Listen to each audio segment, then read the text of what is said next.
Շատ լավ։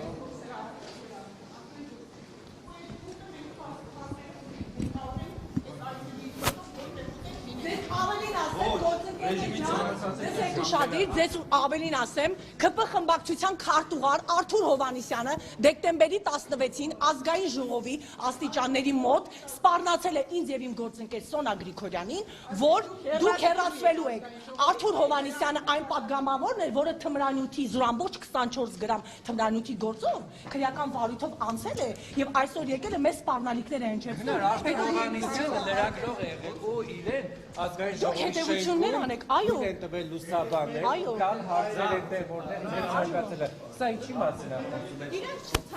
Իրենց համար, եթե ոչ ցանկալի հարց հնչում, սա բոլորին է վերաբերվելու, հարգելի լրագրողներ, ով որ ոչ ցանկալի հարց հնչեցնի, հանելու են դուրս այսպես, որտեղ մենք Հայկ Կոնջորյանին փորձել ենք հարցնենք, որտեղից ձեզ Town House-ը, ինչպես է կարողացել գնել, ինչպես է ստացվում, որ դուք կարողացել եք 50% զեղչով գնել, ու դրա համար մեզ հանել են դուրս։ Ընդհանրապես է գալիս ալու համար, ընդհանրապես 4 կլան գործել է Ալեն Սիմոնյան, Դավիթ Առաքելյան, Հայկ Կոնջորյան եւ Արթուր Հովհաննիսյան։ Մենք հաստատ դուրս ենք գալիս։ Всё, դուրս են գալիս։ Ես ինչ ապօրինություն է։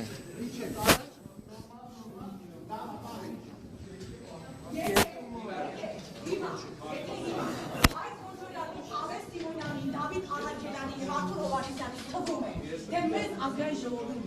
մեր մուտքը արգելելով հավատարմագրումից զրկելով մենք իրենց չենք տեսնելու եւ իրենց կոնկրետ գործունեության մասով հարցեր չենք ուղղելու, չարաչար սխալվում է։ Շարունակելով մեր մասնագիտական գործունեությունը Մանուկյան, նուր է,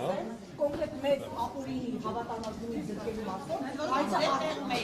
այո, նախատեսված վայրում հանդիպել Սենյակ չեք մտել, քան ՊՊՑ աշխատակիցներին ձեզ վստահեցնում եմ, հարցրել եք, անգամ հարգելի գործընկերներ, եկեք գնաք այդ մուտքը, գնում եք Պարոն Մանուկյան, ես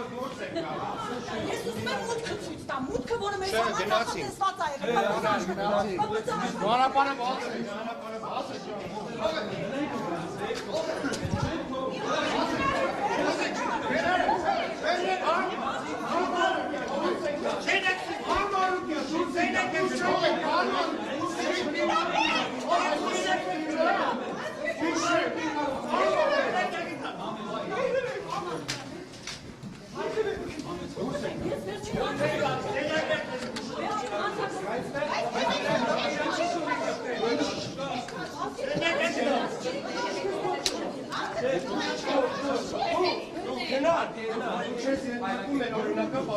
Ես են օրինակով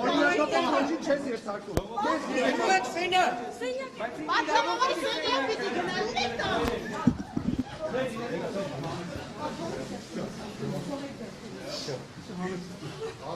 Բայց լրագրող իրավունք ունի գնա պատգամավորի սենյակ։